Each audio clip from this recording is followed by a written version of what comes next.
आपकी पार्टी में तो पैसे दे के टिकट मिलता है। ये एकदम गलत बात है। आप उत्तर प्रदेश की सबसे धनवान सांसद हैं। मेरा नेटवर्थ वाइज उस समय 5वां नंबर था पूरे देश में, तो मेरा तो और गिरता गया है। क्या पार्टी की तरफ से भी आपको कुछ तनख्वाह मिलती है सर? पार्टी की तरफ से मुझे नहीं, किसी को भी नहीं मिलता। आपका कुछ शौक था कि आप हीरो बनना चाहते हैं? हीरो बनने की तो कभी ना दिमाग में थी, ना है, ना रहेगी। आपको लगता है कोई ऐसी संभावना बने कि आपकी नेता बहन मायावती जी देश की प्रधानमंत्री बन जाए?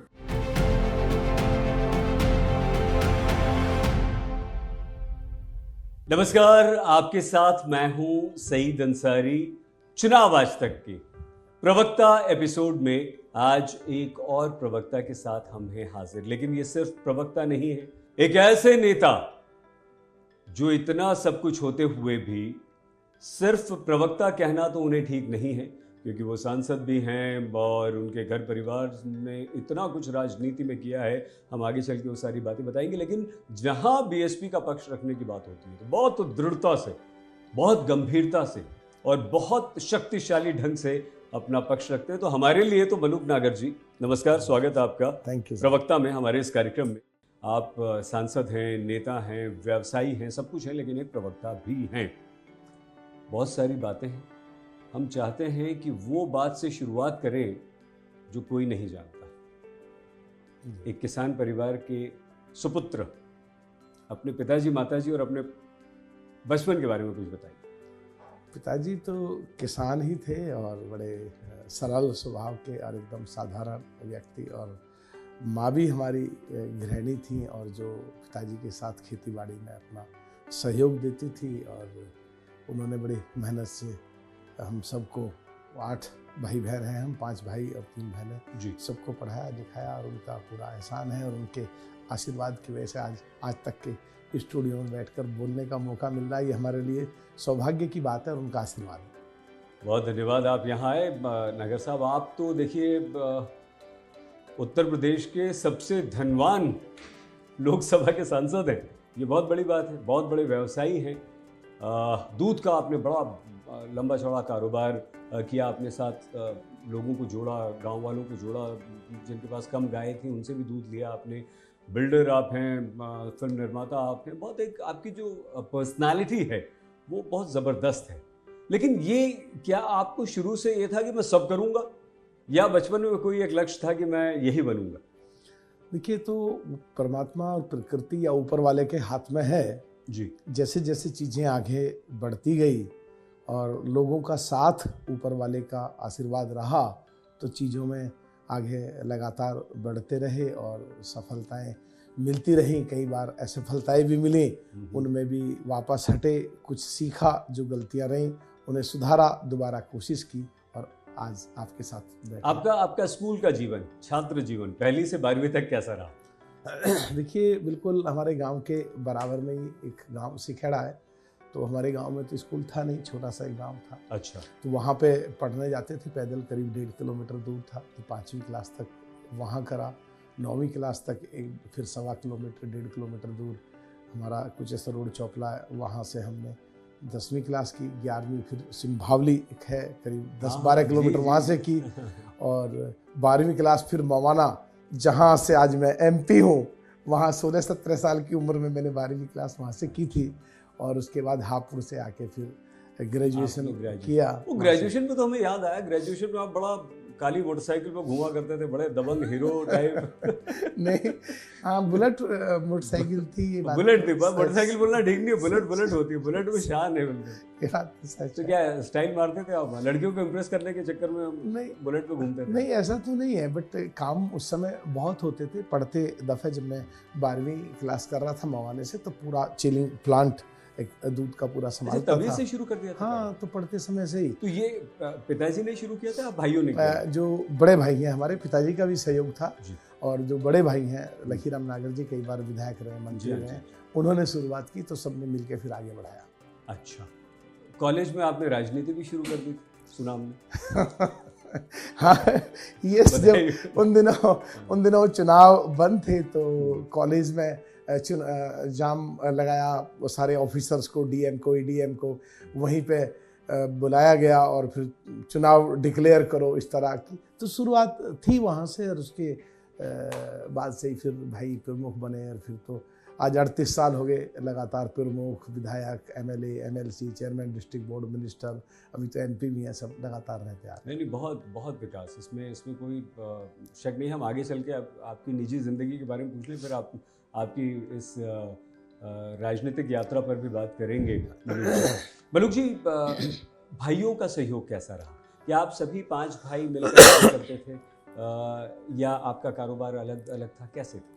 देखिए, 91 तक तो सब इकट्ठा ही था। 91 के बाद सबका कारोबार भी अलग हुआ और सब अपने अपने फील्डों में रहे, पर फैमिली में तालमेल बहुत अच्छा था। और कोई भी आपस में काम करते हैं तो एक दूसरे को पूरा सपोर्ट करते हैं। और मुझे तो पूरा सपोर्ट सारे घर वाले और रिश्तेदारों का सबका बहुत मिलता है हमेशा, और उनका सबका बहुत सहयोग है। आप जिस समुदाय से आते हैं, गुर्जर समुदाय से, मलूक नागर जी, वो आप भले ही बिजनौर से आज सांसद हो, हापुड़ से आपने पढ़ाई लिखाई की, मवाना का आपने जिक्र किया, लेकिन दिल्ली और उसके आगे दिल्ली एनसीआर का पूरा इलाका, आप गुरुग्राम चले जाइए, वहाँ उस सीमा पर बसने वाले जो गुर्जर हैं, वहाँ आपकी रिश्तेदारी, आपका ससुराल आया नगर दिल्ली में है, इधर पूरा नोएडा भरा पड़ा है, वहाँ मेरठ और इधर तक आप गए। तो आपको लगता है कि आपको ये अपने समुदाय की एक शक्ति थी, जनशक्ति, जिसने प्रेरित किया राजनीति में आने के लिए? ये बिल्कुल सही बात है। और आज़ादी के समय और आज़ादी से पहले लोदियों से लड़ाइयाँ लड़ी, फिर मुगलों से लड़ाइयाँ लड़ी, फिर अंग्रेज़ों से लड़ाइयाँ लड़ी, तो हमारी कम्युनिटी का विकास एजुकेशन से खास करके संबंधित कम रहा, तो पिछड़े रहे, और पिछड़ों में फिर बाद में आए भी, सरकार ने लिए भी, तो उसका कहीं ना कहीं फ़ायदा मिला है चारों तरफ। जो हमारी संख्या दिल्ली और दिल्ली के चारों तरफ या देश में पूरा, चाहे जम्मू कश्मीर हो, चाहे महाराष्ट्र हो, चाहे मध्य प्रदेश हो, चाहे राजस्थान हो, चाहे हरियाणा हो, चाहे दिल्ली हो, चाहे हिमाचल प्रदेश हो, देश के सारे हिस्सों में हमारी कम्युनिटी बहुत ज़्यादा है। उसका वाकई में सपोर्ट मिला है, और उसकी वजह से चीज़ें लगातार आगे की तरफ बढ़ रही हैं। स्कूल और कॉलेज का कोई ऐसा मित्र जो शुरू से आपका रहा हो और आज भी आपको बड़ा प्रिय हो, उसके साथ हो, उसके साथ बैठते हो, खाते पीते हो, घूमते फिरते हो? एक सुधीर है हमारे, एक मेरा और उसका गांव बराबर में ही है, हमारा सकरपुर कुछ रोड के बराबर में उसका रसूलपुर, और वो आज भी प्रोफेसर है और अभी डिग्री कॉलेज में प्रिंसिपल है। अच्छा। जब मिलते हैं तो बिल्कुल हमको लगता है हम 12-14 साल के दोनों बच्चे एक साथ हैं, इस तरह आज भी हमारे और अच्छे संबंध हैं। बाकी तो बहुत सारे लोग हैं, नाम तो कितने ही गिनाए जा सकते हैं। आप जिस समुदाय से आते हैं मलूक जी, वहाँ पर्दा भी है, वहाँ बड़ों का सम्मान बहुत है, बड़ों के सामने आप बोल नहीं सकते, पूरा गांव आपका परिवार होता है, और गांव का हर बड़ा आपके पिता, चाचा और ताऊ का दर्जा रखता है। घुलना मिलना लड़के लड़कियों में बहुत कम होता है। ये हम सब इसलिए बता रहे हैं आपको कि शादी आपकी कैसे हुई, अरेंज मैरिज थी शुद्ध, या कहीं कोई लव बव के चक्कर में पड़े आप? देखिए, दोनों तरफ से, एक तो परिवार जो है दोनों तरफ से ठीक थे, तो देख करके पता भी कौन सा परिवार है, कैसे है, तो इसको अरेंज भी कह सकते हैं, इसको देखने के और मिलने के बाद इसको लव भी कह सकते हैं, मिक्स भी कह सकते हैं। पर हाँ, दोनों परिवारों के और हम दोनों की सहमति से हुआ, और दोनों परिवार इस स्थिति में थे, थोड़ा सा ऊपर उठ के बातचीत करने की स्थिति में थे। ये तो परिवारों ने बातचीत की थी, आपको अवसर मिला, आपको मौका हाँ, दिया कि हाँ, बात बिल्कुल। करने? अच्छा, इतना यस, परिवार के साथ हमारी भी अकेले नहीं, लेकिन बातचीत अकेले नहीं। घरों पर बैठकर ही बातचीतें हुई, और दोनों ने अपनी अपनी बातें रखी, और फिर कितना सहयोग रहा? आप एक बहुत ही सफल राजनेता हैं, सफल उद्योगपति हैं, पत्नी को कितना श्रेय देते हैं? देखिए, कोई भी व्यक्ति होगा वो ये कहेगा ही कि पत्नी का तो एकदम सहयोग मिलता ही है, पर ये सच बात है कि शादी के बाद भी स्टार बदलते हैं, सोच बदलती है, माहौल बदलता है, सहयोग और असहयोग भी होता है। तो वाकई में शादी होने के बाद बहुत बड़ा सहयोग भी मिला, स्टार भी बदले, और तालमेल भी बहुत अच्छा है, और जिसकी वजह से लगातार चीज़ें आगे बढ़ रही है। मैं पूरा क्रेडिट जो है अपनी वाइफ को और अपने घर वालों को देना चाहता हूं। मलूक नागर अपने 5 भाई 3 बहनों के बच्चों में चाचा, ताऊ और मामा, फूफा के तौर पर कैसे देखे जाते हैं? मुझको काफ़ी अच्छी तरह जो फैमिली में चारों तरफ एक मानते हैं, और उसका कारण केवल एक ही है कि मैं हार्ड वर्कर बहुत ज़्यादा हूँ और डेली सुबह 7 बजे से वर्किंग में आता हूँ, और कभी भी 1 और 2 बजे के बीच तक मेरी लगातार वर्किंग रहती है। तो उसको देख कर के आसपास में सारे रिश्तेदार और सब लोग ये कहते भी हैं, सोचते भी हैं कि ये काम कैसे करता है इतना, और इसको ऐसे काम करना चाहिए। तो काफ़ी प्रशंसा करते हैं, यही कह सकता हूँ बस। अगर हम आपसे ये पूछें कि आज आप उत्तर प्रदेश की सबसे धनवान सांसद हैं, इसके पीछे क्या आपकी सोच रही थी कि मुझे राजनीति में भी जाना है, वहाँ तो पैसा है नहीं, मुझे व्यवसाय करना है, बड़ा उद्योगपति बनना है? कैसे हुआ ये संभव? देखिए, एक तो घर में ही 38 साल हो गए, हम तो जब कॉलेज में ही थे, एक भाई प्रमुख थे जी, और फिर चेयरमैन डिस्ट्रिक्ट बोर्ड बने, फिर विधायक बने, और उसके बाद में फिर दूसरी बार भी विधायक भी बने, मिनिस्टर भी बने। उनसे पहले फिर मैं विधायक बना जी, और चेयरमैन डिस्ट्रिक्ट बोर्ड भी मेरी वाइफ रही, और 3 ही जगह होती हैं देश में, जिला वहाँ वाइफ चेयरमैन डिस्ट्रिक्ट बोर्ड रही, प्रदेश में वहाँ विधायक रहा, देश में वहाँ आज MP हूँ। अरे तो, ये सॉरी नागर जी, ये 2007 की बात तो नहीं कर रहे? सब आपके परिवार का काफ़ी दबदबा था, आप सब लोग अच्छे से पदों पर थे, कि वही सन है? जी जी।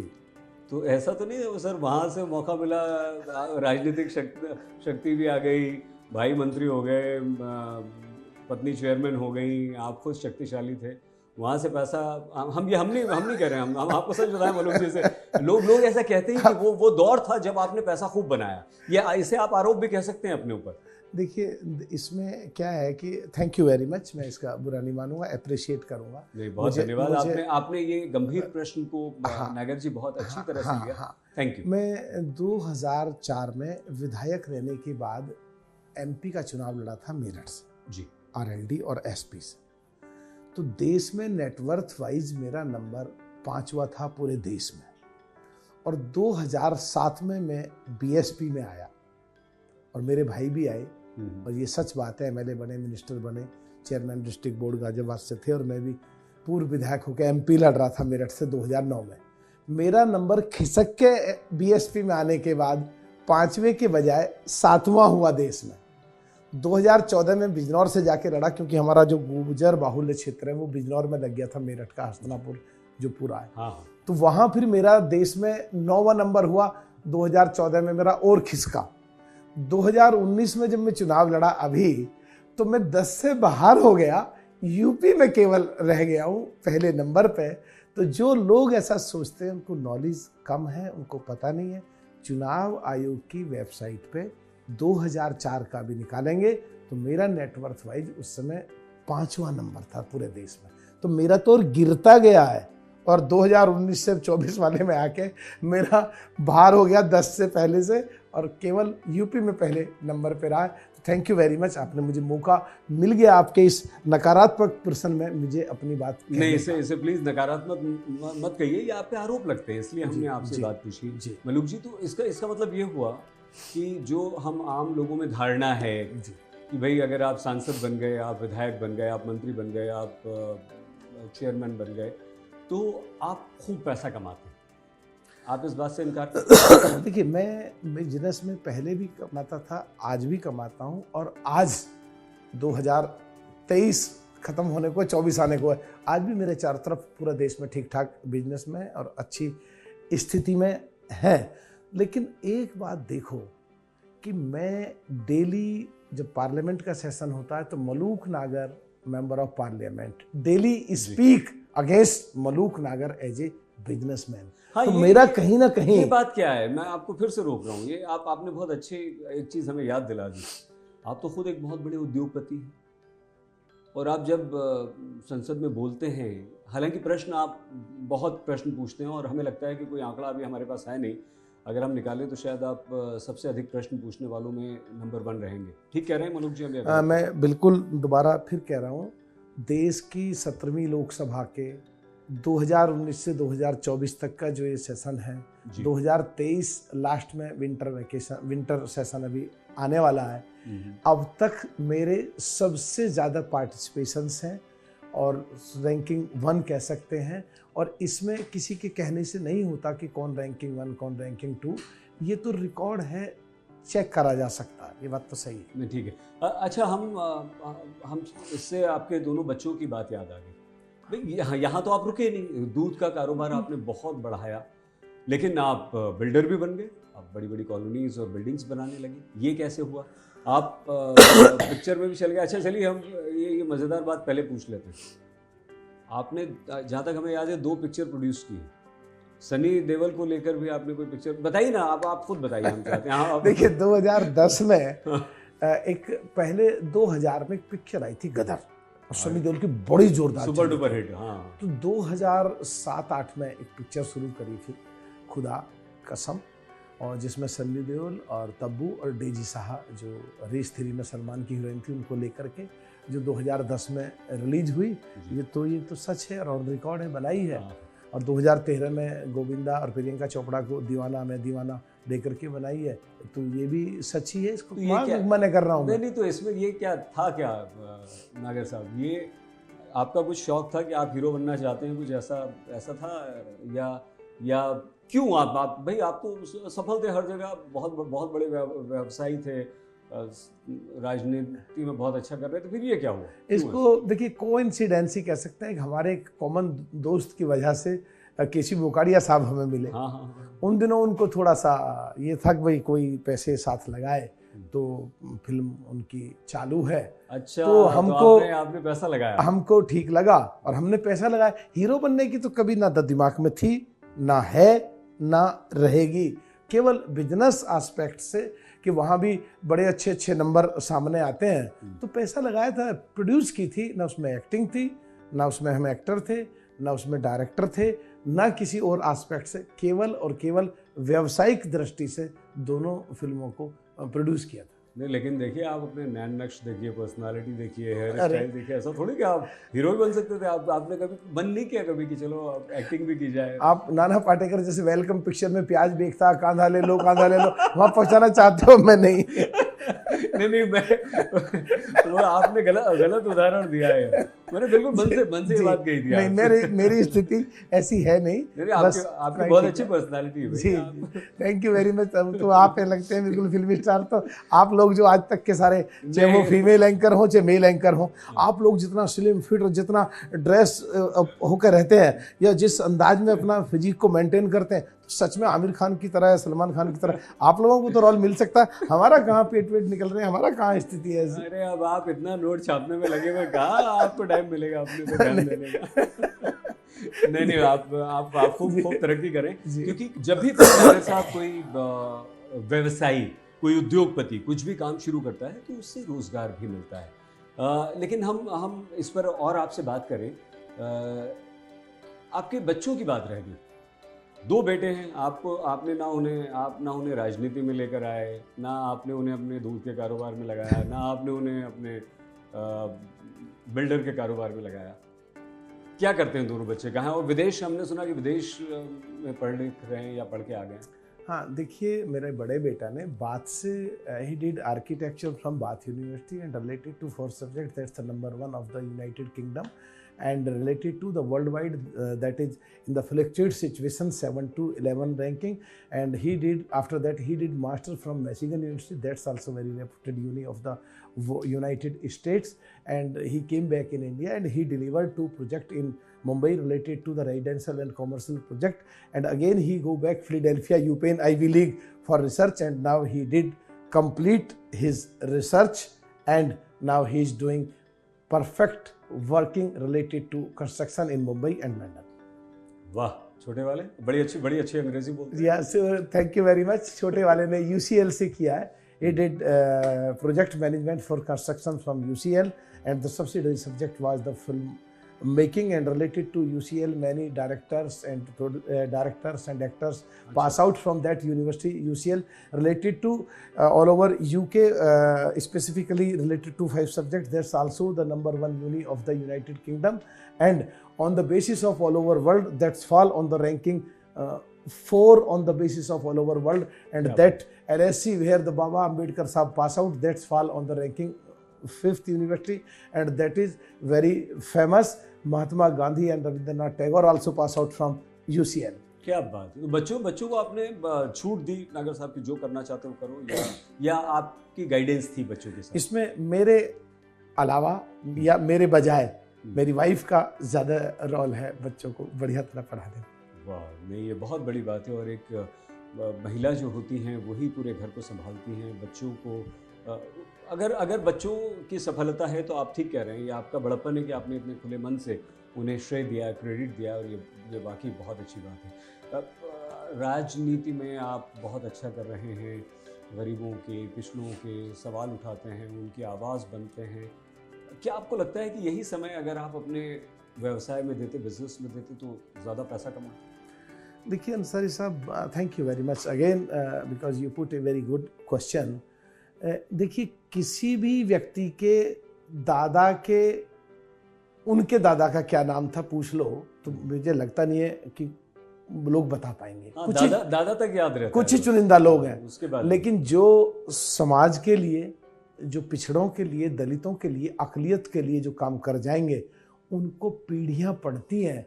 और 1913 से जब से लेजिस्लेचर सिस्टम स्टार्ट हुआ, मेरा बेटा कई बार पढ़ता रहता है और वो मुझे कई बार बताता है कि 1913 से ये कब यहाँ शिफ्ट हुआ, कॉन्स्टिट्यूट असेंबली था, तो पहले सेंट्रल लेजिस्लेटिव असेंबली था, किसने क्या कहा, आज़ादी के बाद किसने पार्लियामेंट में क्या कहा, उन्हें सब याद रखते हैं. तो मुझे लगा पैसा वैसा तो ठीक है और इससे ज़्यादा करना क्या है.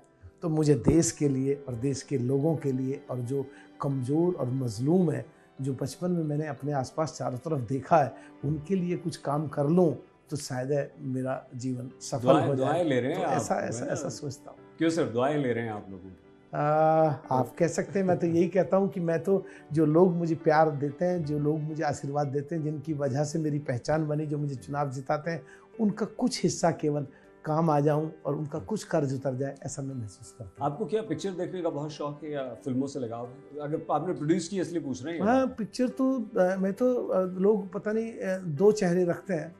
मैं तो सीधा कहता हूँ, मैं तो पिक्चरें देखता हूँ, खूब उनके बारे में ध्यान भी रखता हूँ.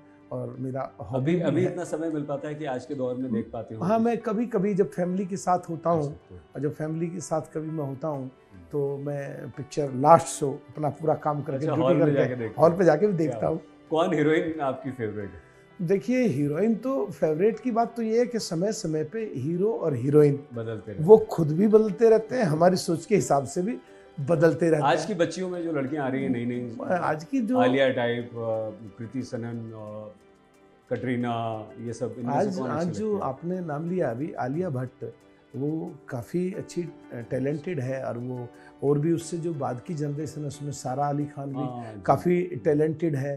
पहली वालियों में कैटरीना कैफ भी थी, और उससे पहले हेमा मालिनी, श्रीदेवी भी थी, रेखा भी थी. वो अलग अब हम समझ गए. आप, हमें लगा कि अभी आप मीना कुमारी, मधुबाला, सायरा बानो तक जाएंगे. तो और आपने कभी नहीं छोड़ी. उससे पहले अभी शाहरुख खान, आमिर खान और सलमान खान थे. उससे पहले संजय दत्त, सन्नी देओल ये थे. उससे पहले अभी आज के में ऋतिक रोशन भी है, श्राफ भी है. उससे पहले अमिताभ बच्चन और धर्मेंद्र भी थे. तो है, वरुण धवन बहुत अच्छा है, टाइगर श्रॉफ, आजकल के लड़के सिद्धार्थ, ये लोग सब बहुत अच्छा चल रहे हैं. आयुष्मान खुराना, सब बहुत ही बढ़िया चल रहे हैं. तो इसके अलावा क्या शौक है आपको? घूमने फिरने का, किताबें पढ़ने का, क्या शौक क्या है? देखिए किताबें पढ़ने का भी है, घूमने फिरने का भी है, पर जो ज़्यादा शौक है वो पब्लिक के बीच में जाके लोगों के साथ में रह के. ये तो राजनीति होगी. नहीं, राजनीति नहीं, सब सच है. मजा आता है. देखिए दो चीजें हैं. चुनाव 543 लोग लड़ते हैं, पर पब्लिक के साथ कंफर्टेबल नहीं रहते. और अभी आपने जो डिस्कशन चल रहा था, पहले कई लोग बैठे थे कि अब सरल और बिल्कुल घुल मिल जाते हैं. तो मुझे ना मज़ा आता है उनके साथ रहने में और देखने में. और मैं फ़र्क महसूस करता हूँ राज्यसभा के एमपी में और लोकसभा के एमपी में. रहना तो मजबूरी हो सकती है सबकी, पर उनके बीच में रह के उसको एंजॉय करना, उसको बढ़िया तरीके से लेना और उनके बीच में बिल्कुल सहज रहना और उनको अपने जैसा बराबर का समझना, वो मैं बहुत एंजॉय करता हूँ. इज्जत, दौलत, शोहरत, ऊपर वाले ने तीनों आपको खूब दी है तनुज जी, लेकिन आप आपका लक्ष्य क्या है, आपका सपना क्या है? आप राजनीति में क्या आगे जाना चाहते हैं? अपने आप को मंत्री, मुख्यमंत्री या देश की राजनीति में देखना चाहते हैं, या एक बहुत बड़ा व्यवसायी और बड़ा उद्योगपति बनना चाहते हैं? देखिए साहब, देखिए कोई भी चीज़ किसी की भी हमेशा मरते दम तक ख्वाहिशें अधूरी रहती हैं। अभी तो कोई ख्वाहिश होगी सर? मैं तो सच कह रहा हूँ, यकीन करना, मुझे तो ऊपर वाले ने इतना सब कुछ दे दिया।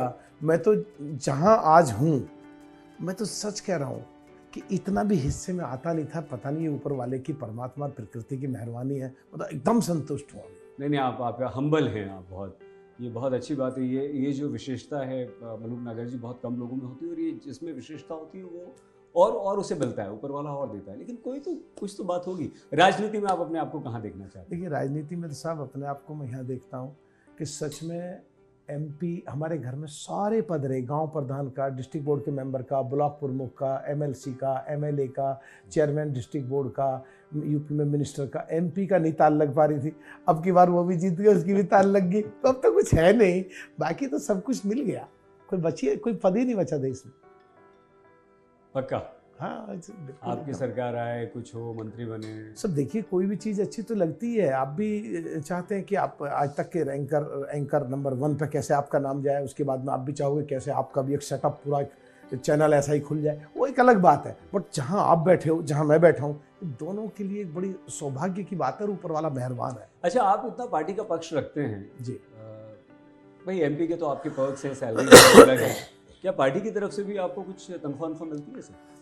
तनख्वाह सब देखिए 2 मिलती हैं। अभी जैसे कल एक न्यूज़ 18 काफ़ी वहाँ भेज रहे हैं मुझे, राजस्थान, वो सारा टिकट करा रहे हैं, होटल करा रहे हैं, है ना। मैं लोकसभा टीवी में जाके बैठता हूँ तो पहले पैसे मेरे अकाउंट में ट्रांसफ़र हो जाते हैं, जब जाके बोलना शुरू करते हैं। पर आप नहीं देते, आपको भी देना चाहिए, क्योंकि आपकी भी टीआरपी बढ़ती है, लोग देखते हैं, लोग हमारी भी फैन फॉलोइंग है, और बढ़िया लगता है। बाकी पार्टी की तरफ से मुझे नहीं, किसी को भी नहीं मिलता, लेना भी नहीं चाहिए। और क्योंकि तुम देश के लिए काम कर रहे हो, जो प्रोफेशन है उसमें और वैल्यू एडिड हो रही है, उसी काम को कर रहे हो, तो मेरे हिसाब से इसके लिए क्यों तनख्वाह मिलनी चाहिए, क्यों बात करनी चाहिए? बहन मायावती के अलावा आपका पसंदीदा राजनीति? बहन मायावती जी के अलावा पसंदीदा राजनेता तो कई लोग हो सकते हैं। एक नाम बताइए ना सर। तो कई लोग हो सकते हैं। अच्छा, हम दूसरी तरह से पूछते हैं। उत्तर प्रदेश में आपका मायावती जी के अलावा पसंदीदा राज्य? मैं उत्तर प्रदेश की, फिर तो मैं देश ही कहूंगा। नहीं, आएंगे ना, पहले उत्तर प्रदेश। पहले आप एक उत्तर प्रदेश बताइए। मैं तो देश ही कहूंगा। पहले उत्तर प्रदेश बताइए। उत्तर प्रदेश में राजनीति चाहे राजस्थान में करते हो, सचिन पायलट है मेरा पसंदीदा, जयंत चौधरी है मेरा पसंदीदा, अखिलेश जी है मेरे पसंदीदा, और नरेंद्र मोदी जी है मेरे पसंदीदा नेता, और बहुत सारे अपने ये ममता जी हैं पसंदीदा हैं, और कई लोग हैं देश में जो और नेता हैं पसंदीदा हैं, जिनसे हम सीखते हैं। कांग्रेस में आपका फेवरेट लीडर? सचिन पायलट। राहुल, प्रियंका नहीं? राहुल गांधी जी को पहले मैं ऐसे सोचता था कि एमपी बनने से पहले कि ये बहुत ही अच्छा इंसान है, और इसको पता नहीं क्यों लोग इसको छवि खराब करते हैं। पर मैं साथ में बैठता हूँ 2019 से 2024 के, मैं तो मैं देखता हूँ सब चीज़ों को, तो कहीं ना कहीं लीडरशिप जो एक चाहिए, वहाँ कहीं ना कहीं कुछ कम्युनिकेशन गैप है, कहीं ना कहीं कुछ कनेक्टिविटी उतनी नहीं हो पाती है, जहाँ समय पे जो एक्शन होना चाहिए वो नहीं हो पाते हैं। इसीलिए वो, मैं ही नहीं कह रहा, दिखता भी है 3 साल तक कांग्रेस बगैर अध्यक्ष के रही, वो दिखता भी है। आपके निजी जीवन में मलूक नागर जी, सिर्फ ऐसा नहीं है कि आप सफलता की सीढ़ियाँ चढ़ते गए, एक समय ऐसा भी आया जब आप पे छापे भी पड़े, आपके कारोबार पर प्रश्न चिन्ह भी लगा। क्या हुआ था जब ऐसी निजी जीवन में ऐसी कठिनाइयाँ आती हैं, तो उससे कैसे पार पाते हैं? देखिए, अभी एक पहली वाली बात हमारे बीच में रहेगी। कांग्रेस में क्यों जो बात है, छापे की बात आई, वो कांग्रेस के समय पड़ा और 3 सगे भाई 2000 में हम AICC मेंबर थे। एक दिल्ली प्रदेश के यूथ के अध्यक्ष के नाते, और एक उत्तर प्रदेश में पूर्व विधायक, पूर्व मंत्री के नाते, और मैं उस समय मौजूदा विधायक था। तो 2000 में 3 सगे भाई AICC मेंबर थे। ये तो देखिए सारे, मुझे लगता नहीं है कोई भी टेलीविजन बचा हो जिसके छापे ना पड़े हों। मुझे लगता नहीं है देश का कोई भी जो सक्सेसफुल बिजनेसमैन है जिसके सर्वे ना हुए हों। तो ये तो एक अच्छी बात है कि सरकार की जिम्मेदारी बैठती है, कोई भी व्यक्ति अगर तरक्की कर रहा है तो उसकी वो जांच पड़ताल करें, और उस बिजनेसमैन की जिम्मेदारी बैठती है वो अपना रिकॉर्डों को जा कर के पेश करें और अपने आप को सिद्ध करें कि हम एकदम साफ हैं और वो सब हुआ है। और जहाँ तक बात प्रदेश सरकारों की और देश सरकार की है, हम लोगों की भी जिम्मेदारी बैठती है, प्रदेश में विधायकों की और देश में एमपीओं की, कि सरकार के कामकाज की हम भी समीक्षा करें और जहाँ उनकी खामियां और कमियां हम भी वहाँ उनको साफ तौर पे बताएं कि साहब यहाँ यहाँ कमी हो रही है, और उनकी जिम्मेदारी बैठती है कि टैक्स या आदि के रूप में यहाँ यहाँ तुम्हारी खामी है तो हमें अपना पेश करने चाहिए, अपने कागजात अपने रिकॉर्ड पेश करने चाहिए। तो अच्छी बात है, देश के लिए तरक्की की बात है। जी मलूक नागर जी, मैं थोड़ा अजीब सा एक सवाल पूछ रहा हूँ आपसे, मतलब कैसे पूछे समझ नहीं आ रहा है, लेकिन पूछो ना, आप सब पूछो ना, प्लीज कुछ भी पूछो। हमने सुना है कि आपकी पार्टी में तो पैसे दे के टिकट मिलता है, पैसे दे के पद मिलता है, पैसे दे के आप वहाँ पार्टी में रह सकते हैं। सब ये आपसे समझ, और हमारे जो देखने वाले दर्शक हैं और आपके भी जो आपके क्षेत्र के लोकसभा क्षेत्र के लोग हैं, देश के लोग हैं, उन्हें भी समझने में अवसर मिलेगा। देखिए सब ये तो देखिए क्या है, ये तो कुछ भी बातें किसी के लिए भी कहीं भी कही जा सकती हैं। कहते हैं फिल्मों में रोल उनको मिलते हैं जो समझौता करते हैं, कहते हैं कि टेलीविजन पे एंकर बढ़िया वो बनते हैं जो मालिकों के जाके समझौते करते हैं, कहते हैं राजनीति में उनको टिकट मिलते हैं जो पैसे। ये एकदम गलत बात है, कोई पैसे से टिकट नहीं दिया जाता। एक चीज़ ज़रूर है कि ये गरीब, कमज़ोर, दलित, पिछड़े अक़लियतों की पार्टी है, और पार्टी को चलाने के लिए कई बार रसीदें, जो किताबें हैं, वो जरूर मेंबर बनाए जाते हैं, जिससे पार्टी का जो मेंटेनेंस है वो चलता रहे, और टिकट का कोई पैसा नहीं लिया जाता। सब एकदम झूठ और गलत है। सर घूमने फिरने जाते हैं पत्नी बच्चों परिवार के साथ, इतना बड़ा लंबा चौड़ा आपका परिवार है, खानदान, कहीं घूमने फिरने जाते हैं? हाँ बिल्कुल बिल्कुल जाते रहते हैं, खूब जाते हैं। समय निकलता है? बिल्कुल बिल्कुल निकाल लेते हैं। कहाँ जाते हैं? अलग अलग जगह जाते हैं? कोई ऐसी पसंदीदा जगह, कोई ऐसा कोई किस्सा? अभी की परसों की बात है, मेरी तबीयत भी ठीक नहीं थी, मुझे कॉन्स्टेंसी में रहना था बिजनौर, दिवाली मिलन समारोह 5 विधानसभा मैंने कर रखे थे, तो मैं रात को जाकर के मुजफ्फरनगर के 2 विधानसभा के प्रोग्राम करके हरिद्वार पहुंच गया। वाइफ भी थी, बेटा भी था, बड़े भाई भी थे, और मैं वहाँ हरिद्वार रहा और गंगा जी पे होकर के और फिर वापस आ गया। तो ऐसे ही जब समय निकलता है तो कहीं ना कहीं चले जाते हैं। खाने पीने का शौक है सर? खाना वाना क्या क्या पसंद करते हैं? सर मुझे तो ऐसा लगता है देश में कोई भी आदमी ऐसा नहीं होगा जिसको बढ़िया पहनना और बढ़िया घूमना और बढ़िया खाना पसंद ना हो। ये तो लोग झूठ बोलते हैं। बहुत बिल्कुल एकदम, मैं तो खूब पसंद, कोई भी चीज़ आती है सब खाता हूँ, कोई परहेज ही नहीं है। कभी किचन में पत्नी का हाथ बताते हैं? हालांकि हमें लगता नहीं है।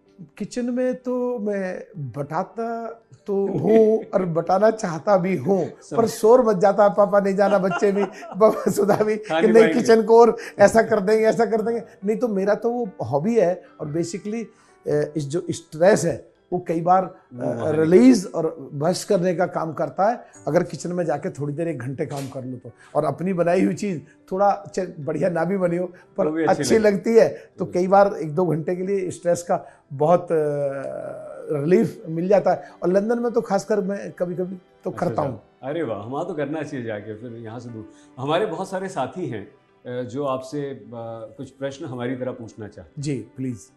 मलूक जी, सवाल यह है कि क्योंकि बहुत घनिष्ठता से समझते हैं आप मायावती को, आपके संबंध बहुत अच्छे रहे हैं उनके साथ, और पब्लिक बहुत सारी चीज़ों को उनके बारे में नहीं जानती है, तो शख्सियत के तौर पर मायावती कैसी हैं ये हम सब ज़रूर समझना चाहेंगे। देखिए, एक तो मेरा बहुत घनिष्ठ नहीं है, जैसा दूसरे करीब 100 के करीब लोग हम पार्टी में ऐसे हैं जिनका एक जैसा ही संबंध है। लोग अपने आप को इस तरह पेश करते हैं कि मेरा घनिष्ठ संबंध है, असली बात ये है नहीं। तो वहाँ जहाँ तक हमारी बहन मायावती जी की बात है, जो मैं बहुत नज़दीक से कोशिश करी है मैंने जानने की, वो बहुत ही बेहतर इंसान है, सीधा सीधा चलती हैं, सच और साफ बात करते रहो तो उनसे बेहतर कोई नहीं है। जैसे ही कुछ झूठ बोला, धोखा दिया, कुछ का कुछ कहा, तो फिर वो एकदम सख्त होती हैं और फिर सख्ती से कार्रवाई भी कर देती हैं, एकदम सख्त भी हैं। अब सबके मन में एक और सवाल रहता है कि लगातार कहा जा रहा था ना कि इंडिया अलायंस के साथ मायावती जा सकती हैं, बीएसपी को अप्रोच किया गया था, कुछ सीनियर लीडर से बात हुई थी, लेकिन न तो मायावती इंडिया गठबंधन के साथ हैं, न एनडीए गठबंधन के साथ हैं। अब सवाल ये है कि किस तरीके से 2024 का लोकसभा चुनाव आप लड़ने जा रहे हैं, क्या मतलब बड़े मुद्दे आपके होने जा रहे हैं? देखिए, जहाँ तक बात है दलितों और अक़लियत समाज को ध्यान में रख करके एनडीए के साथ तो मुझे लगता नहीं है कभी हो। जहाँ तक बात है इस मौजूदा गठबंधन जो सो कॉल्ड इंडिया अलायंस बना है, तो इसमें मुझे तो लगता है कि हमारी बहन मायावती का निर्णय ठीक ही था। नहीं तो फजीहत हमारी भी, जैसे अखिलेश जी की हुई है, समाजवादी की हुई है, या आप पार्टी की हुई है, या राजस्थान में आरएलडी की हुई है, हमारी भी हो जाती। तो हम तो अपनी तैयारी में लगे रहे और अलग खड़े हैं और बिल्कुल ना उनके साथ हैं ना उनके साथ हैं। 13.5% वोट हमारे साथ इंटैक्ट है और जहां 13.5% मिल जाएगा यूपी उसकी हो जाएगी, और जिसकी यूपी हो जाएगी देश उसका हो जाएगा। कंप्लीट रिलीवेंट हैं हम। वो अलग बात है कि कुमारी बहन मायावती जी कह चुकी हैं कि हम चुनाव अभी अलग लड़ेंगे। सर, आपको फिल्में काफ़ी पसंद है देखना, तो आप ये बताइए कि किस टाइप का फिल्म देखना आप पसंद करते हैं और आपका फेवरेट फिल्म कौन सा है? देखिए, पसंदीदा फिल्म तो एज के अनुसार बदलती रहती है। जो जिस एज में होता है। जैसे अभी एक पिक्चर आजकल आई थी पिछले दिनों, जवान, तो उसमें देश के मुद्दों को, गरीबों को, कमज़ोरों को, किसानों को इस तरीके से उठाया गया और पिक्चर हिट भी हुई। तो जो देश के लिए सर्व करे, जो यानी कि जो लोगों के लिए कुछ एक मैसेज दे और सरकार और लोगों पे जिसका असर पड़े, मेरे हिसाब से तो वो भी एक तरीका है देश के लिए काम करने का और लोगों के लिए काम करने का। मलुक जी, हमें ये बताइए कि संसद में सवाल पूछने का क्राइटेरिया क्या होता है? देखिए, 2 चीज़ें हैं इसमें। मैं आपके सवाल का जवाब भी दे रहा हूँ और दर्शकों को भी एक चीज़ बताना चाहता हूँ। जो पार्लियामेंट का सेशन स्टार्ट होता है तो 14 दिन पहले और 16 दिन पहले ऑनलाइन क्वेश्चन फीड करने शुरू कर दिए जाते हैं, जो ऑफिशियली ईमेल की आईडी से लगा के फीड किए जाते हैं और डेली 5 क्वेश्चन फीड करे जाते हैं। उनमें फिर लॉटरी सिस्टम होता है, कौन से निकलते हैं कौन से नहीं निकलते हैं। उसके जब पार्लियामेंट चल रही है सप्लीमेंट्री कुछ अलग से पूछे जाते हैं, जिनमें स्पीकर साहब को पूरी एक तरीके से पावर्स होती हैं, किसको अलाउ करें किसको अलाउ ना करें।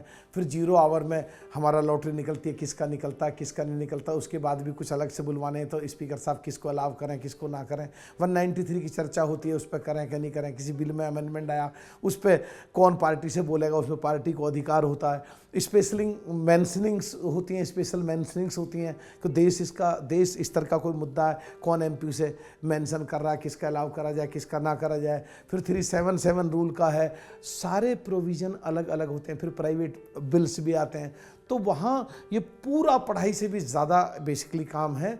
सबसे पहले पार्लियामेंट में पहुँच जाओ, सबसे बाद में तक पार्लियामेंट में रहो, पूरी रात पढ़ते रहो और 15 दिन पहले पढ़ाई शुरू कर दो। अभी जो 2 दिसंबर से शुरू होने जा रहा है, ये अपना 2 दिसंबर से शायद 22 दिसंबर तक है, तो अब से कल परसों से क्वेश्चनिंग शुरू हो जाएगी। और जब भी पार्लियामेंट का सेशन आता है तो मैं तो अपने सोशल मीडिया पे लोड करता हूँ। मैंने ये इतने अभी तक पार्टिसिपेशन करे हैं, और आपके आसपास में कोई घटना अगर घटी है पिछले 6 महीनों में जो आपको लगता हो कि देश की पार्लियामेंट में उठनी चाहिए, तो मेरे ये ऑफिशियली ईमेल आईडी है, इस पर दो ताकि मैं उठा सकूं। हाँ, मैं एक बात ज़रूर कहना चाहता हूं, जो पिछले दिनों विवादित मुद्दा हुआ है, अगर किसी दूसरे देश से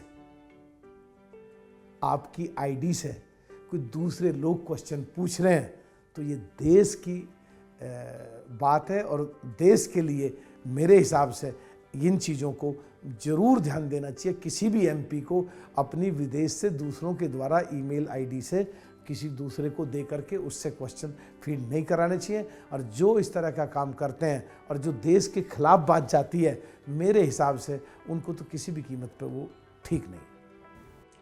मलुक नगर जी, राहुल गांधी को 10 में से कितने नंबर देंगे? आप मुझे ऐसी जगह ले जाना चाहते हैं?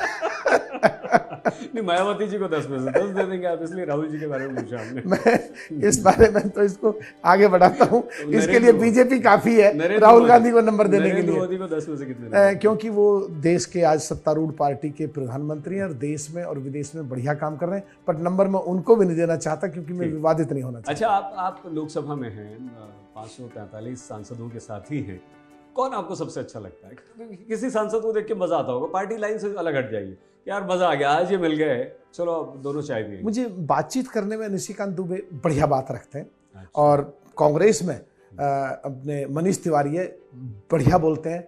बिट्टू है, बढ़िया बोलता है, डिम्पा है कांग्रेस में, बढ़िया बोलता है, और जो डिजर्व करता है कि उनको नेता सदन होना चाहिए। नहीं, मैं आपकी पर्सनल बॉन्डिंग की बात पूछ रहा हूँ। हाँ, कौन ऐसा है जिससे आपकी दोस्ती है सांसद से, बिना उसके घर आना जाना है, दोनों मिलते हैं? तो मेरा तो सारी पार्टियों में बढ़िया दोस्ती है एकदम, बहुत सारे लोगों से, और घर खूब आना जाना कई सारी करीब सभी पार्टियों।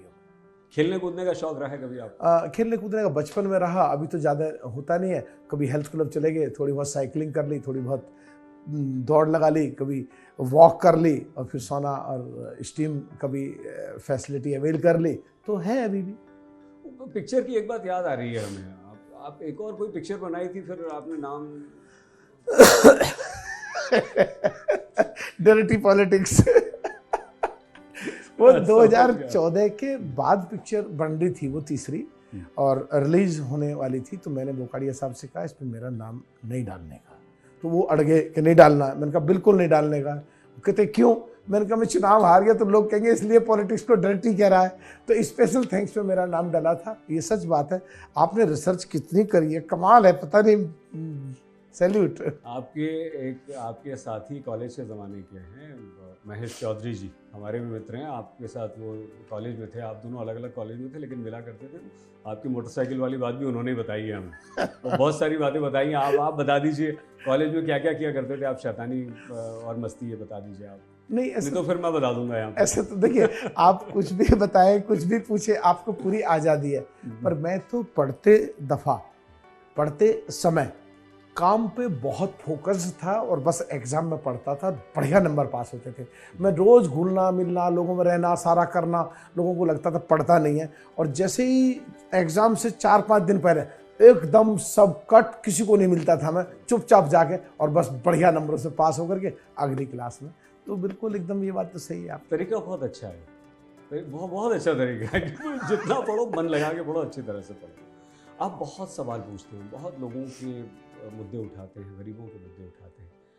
युवा जो है वो आपके पास आता होगा, बड़े उद्योगपति हैं आप, कैसे मदद करते हैं? नौकरी तो आप सैकड़ों लोगों को आपने दी है, अलग से मान लीजिए कोई आ जाए, साहब ये प्रोजेक्ट है। देखिए, आपने युवाओं की बात करी, नौकरी की बात करी। मैं अभी ज़्यादा दिन पहले नहीं बता रहा, मैं अभी आपको 7-8 महीने की बात है, 6-7 लोग आए और आके कि साहब हमें मिलना है गेट पे, और मैसेज कराया। और हम सेंट्रल सर्विसेज के लोग हैं, तो आए, बैठे, बातचीत हुई। तो DOPT में मैं मेंबर हूँ, तो ये सोच करके वो आए। तो उनका कुछ मुद्दा था, 7 बजे के आसपास आए, कुछ चिट्ठी, उनका कुछ प्रमोशन नहीं हो रहा था, इस तरह का था, कुछ डिस्क्रिमिनेशन का था। तो मैंने उस पर 5-7 घंटे काफ़ी काम करा, और रात को 11:30 बज गए। तो वो भी थोड़ा परेशान से हो गए, मैं भी हुआ। तो वो खैर उनका और कहीं से भी सिफारिश और कुछ कराया होगा, उनका काम हो गया। अभी 31 अक्टूबर को जितने भी भारत सरकार के सब मंत्रालय के और संसद में अधिकारी हैं, वो सेंट्रल सर्विसेज के जो सेंट्रल सेक्रेटरीट सर्विसेज के जो लोग हैं, तो उन्होंने 2 लोगों को बुलाया हुआ था। अच्छा। एक तो प्राइम मिनिस्टर ऑफिस में जो राज्य मंत्री हैं जितेंद्र सिंह, और दूसरा मुझे ये सौभाग्य प्राप्त हुआ। तो मैं कभी 5-7-8 मिनट से ज़्यादा बोलता नहीं हूँ किसी में। मेरा वहाँ पे करीब 18-20 मिनट की स्पीच है, और तालियां लगातार बजती रही। तो जो पूरे देश को चलाते हैं, सेंट्रल सेक्रेटरीट सर्विसेज के लोग, और जो संसद को चलाते हैं, जिनको मैं जानता भी नहीं, जो मेरी कम्युनिटी के भी नहीं, पर बढ़िया तरीके से रखा। तो ये बात तो सच है। मैं किसी भी काम को जब पकड़ता हूँ, उसको बहुत माइन्यूटली जाके उस पर स्टडी करके, और जब उसको कानून के अनुसार कैसे इसका रिजल्ट निकल सकता है, उसे आगे बढ़ाता हूँ। आप अपनी पार्टी का पक्ष रखने के लिए हमारे चैनल आज तक पर खूब आते हैं, खूब मजबूती के साथ, दृढ़ता के साथ अपना पक्ष रखते हैं जी। हमें छोड़ के आपको हमारा आज तक का, सिर्फ दूसरे चैनल का नहीं, पसंदीदा एंकर कौन है आपका? फंसाया आपने आपको। देखिए, क्योंकि आप हमारे सारे साथियों के साथ बैठते हैं। देखिए, जिसका नाम नहीं लेंगे, देखिए, अंसारी साहब को, अर्पिता जी को, चित्रा जी को, अंजनाम कश्यप जी को, इनको मेरा आज तक श्वेता सिंह से कभी इंटरेक्शन नहीं हुआ है, बट मुझे कंफ्यूजन रहता है कि इनमें से कौन सबसे बेस्ट है और कौन सबसे बढ़िया एंकर करता है। बेस्ट नहीं पूछा सर, हमने पूछा कि मलूक नागर जी का आज तक का फेवरेट एंकर कौन है। मेरे तो सारों में कंफ्यूजन की स्थिति है। आप राजनेता राजनेता की तरह बात कर रहे हैं सर आप मन से बोलिए ना, मुझे श्वेता पसंद है, अंजना पसंद है, चित्रा पसंद सारे है। सच में बात तो ये है कौन पसंद कि है? इतना बढ़िया तरीके से डेली, जैसे डेवलपिंग कंट्री है ऐसे ही डेवलपिंग न्यूज चैनल्स हैं, और उनमें आज तक स्पेसिफिकली है, उनमें यही नहीं पता लगता कि इनकी ड्रेस कौन डिजाइन कर रहा है, इनका मेकअप कौन कर रहा है, इनकी सारी चीजें कौन देख रहा है, और कौन इनको पीछे से बैकअप दे रहा है, 10 लोग कौन क्या पूछवा रहे हैं। कई बार तो ऐसा हो जाता है कि पूरा चौक हो जाता है कि भाई क्या बोले, इसका जवाब क्या दें, जैसे अभी आपने मुझे चौक कर दिया। बट सारे के सारे लोग ऐसे हैं जो हमारा देश के लिए काम करते हैं, और विदेशों में बैठ करके जब आज तक को देखते हैं तो लगता है कि देश में इतने बढ़िया एंकर हैं हमारे में, जो एक इतना बढ़िया तरीके से पूरे वर्ल्ड में एक मैसेज देते हैं। पक्के राजनेता है, घुमा फिरा के आपने जवाब नहीं दिया, जैसे आपने राहुल गांधी को, नरेंद्र मोदी को नंबर नहीं दिए। कोई बात नहीं, ये आपकी शक्ति भी है। कौन सी ऐसी चीज है मलूक नागर जी को जो परेशान करती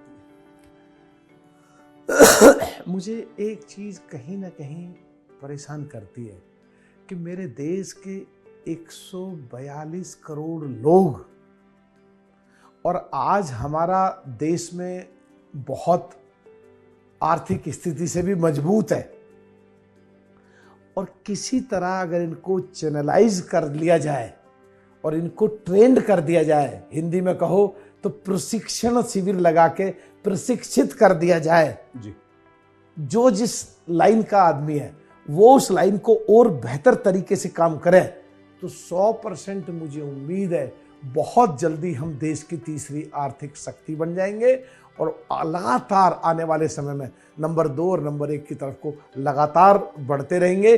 क्या एक तो कहीं ना कहीं इस चीज पे सरकार को बहुत ध्यान देने की जरूरत है। एक दूसरी ओर है साहब, अगर आपने पूछा प्लीज, सरकार के जितने भी मंत्रालय हैं, वो एक मंत्रालय सरकार का दूसरे मंत्रालय को कहीं ना कहीं डेंट करता है। तो एक यूनाइटेड स्टेट की तरह एक मंत्रालय अलग से बने जो कोऑर्डिनेट करे सब मंत्रालयों को, जिससे देश लगातार तरक्की करता रहे। आपको लगता है कोई ऐसी संभावना बने कि आपके नेता बहन मायावती जी देश की प्रधानमंत्री बन जाए? संभावना नजर आती है भविष्य में आपको? देखिए, ये तो कुछ भी संभव है। कैसे?